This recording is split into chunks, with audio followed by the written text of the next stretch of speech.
সবাইকে শুভ সকাল। Hello everyone, আসসালামু আলাইকুম। সবাই কেমন আছেন?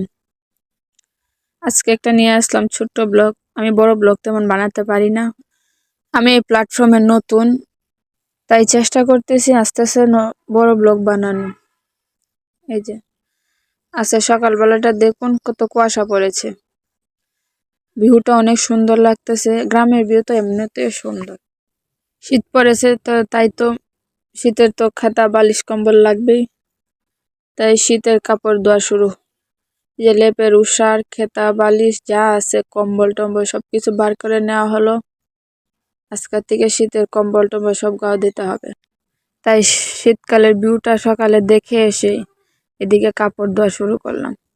কম্বল টম্বল এগুলো বার করে রোদে দিয়ে দিলাম। এই যে কাপড় ধোয়ার অবস্থা, সারা বাড়ি কাপড় দিয়ে ভরিয়ে দিয়েছি। এদিকে আমার মা মেলে দিচ্ছে আর আমি অর্ধেক মেলে দিয়েছি। শীত শীত আসলে তো তেমন শান্তি হয়, আবার সাথে সাথে কষ্ট, কিন্তু অনেক সুন্দর একটা পরিবেশ পাওয়া যায়, দেখতে ভালো লাগে। গরমের দিন থেকে শীত অনেকটাই পছন্দ করি, ভালো লাগে। যদি শীত বেশি না লাগে তাহলেই চলবে।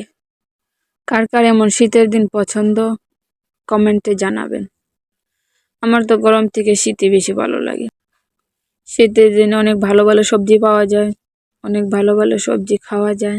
এতক্ষণ সাথে থাকার জন্য সবাইকে অনেক অনেক ধন্যবাদ। আশা করি আপনারা সব সময় পাশে থাকবেন।